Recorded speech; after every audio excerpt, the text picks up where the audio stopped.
Love this podcast? Support it and sponsor today. Simply head to AuscastNetwork.com for details. Cold days like this are cruel. You cough, you splutter, so does your car. Its battery dead, killed by an icy claw. Will anyone stand up to winter? Yes, you. Come to Halfords. We fit new batteries on the spot from just £15. And we're open late, 7 days a week.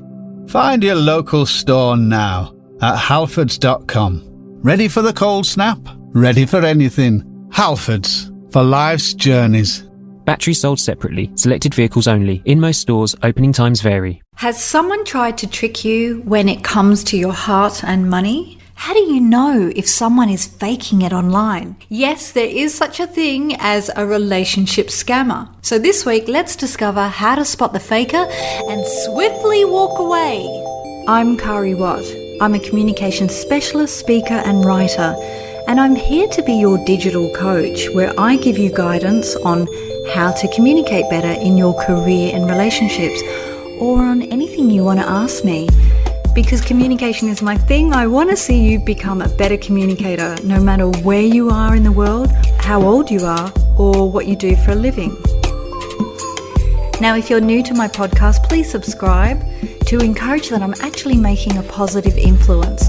And if you're not new and haven't subscribed, come on now, what are you doing? Can you help a girl out? We all realise that social media has some lonely people trying to make friends or find a relationship. And there are some of us that are trying to make a real difference in people's lives, whether it's coaching relationships such as Renee Slansky or intellectual properties such as the Nate Max TV project. Now, lately I've been contacted by several guys sending me really inappropriate messages. Even though my profiles are of a professional nature. There's no me in a bikini or girls in a bikini or suggestive images, nor is there much about my personal life. I mean, some of the message I receive are really sad tales like, I've lost my wife, or my wife left me when my daughter died and I'm traveling the world looking for the one. Seriously? Did they not read my profile? You're contacting a communications specialist. I can read between the lines because that is my job. And this leads me to this week's topic on relationship scammers. Dating and romance scams can often take place through online dating websites, but scammers also use social media or email to contact you. They have been known to telephone their victims as a first introduction. These scams are also known as catfishing. Now, scammers typically create fake online profiles designed to lure you in. They may use a fictional name or take on the real identities of trusted people, such as military personnel, aid workers, or professionals working abroad. Another thing to think about is dating and romance scammers will express strong emotions for you in a relatively short period of time. They may suggest you move the relationship away from the website or online to a more private channel, such as phone, email, or instant messaging. They often claim to be from Australia or another Western country. Now, this is something to be wary of when you first meet someone as well. If you go on a date and they're already expressing their feelings for you, be really wary.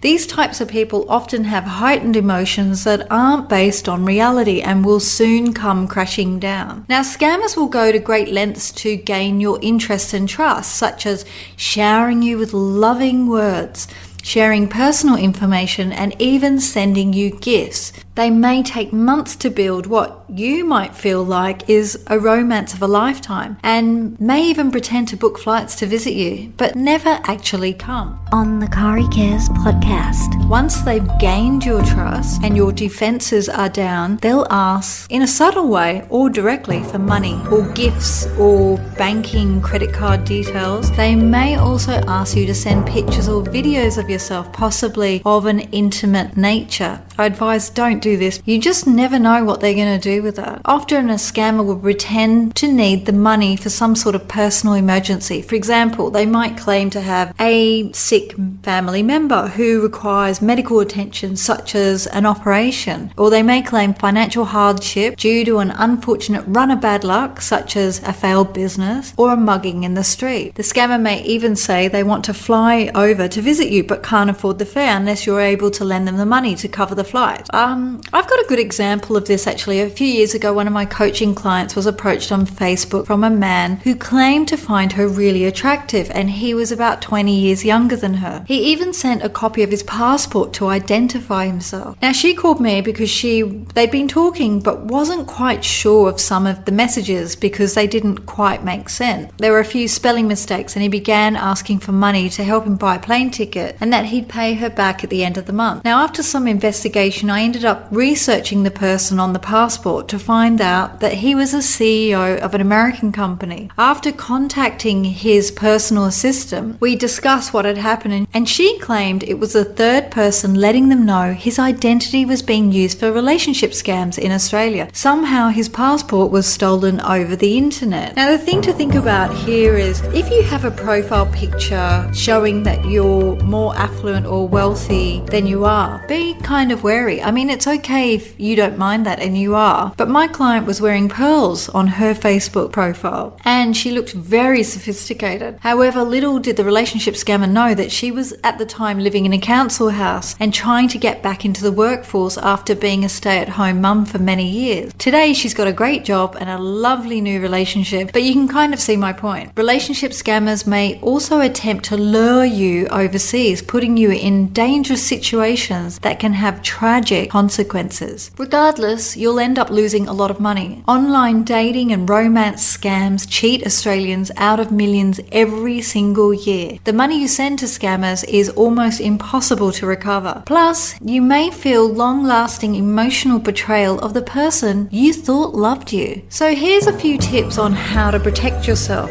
Never send money to someone you have never met in person. Always consider the possibility that the person approaching you online could be a scammer. I mean, try and remove the emotion out of your decision, even if the person is persistent or you think you have a connection. Now, a key one here, especially as a communications specialist, is look at things like spelling, and inconsistencies in their stories can be another sign it's a scam. Like their camera never works when you want to Skype each other. That's a huge one. I would be really cautious when sharing personal pictures or videos with anyone online, especially if you've never met them before. Now, if you agree to meet someone online, tell family and friends where you're going. Be careful if you're going overseas to meet them. I mean, this is quite a tricky area, right? Never send money or give credit card details, online account details, or copies of your important personal documents to anyone you don't know. I mean, why would you do that? Another point is be really careful about how much personal information you share on social networks. I mean, scammers can use your information and pictures to create a fake identity.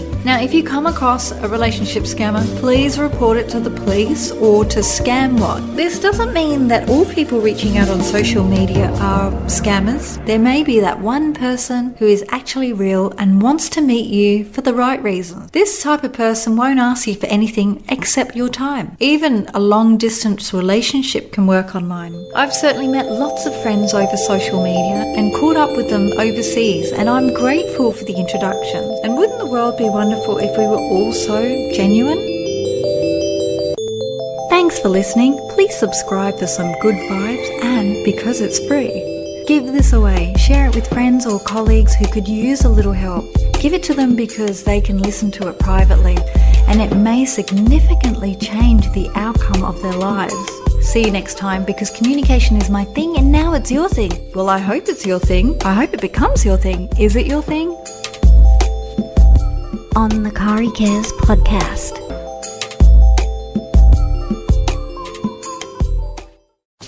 Love this podcast? Support it and sponsor today. Simply head to AuscastNetwork.com for details.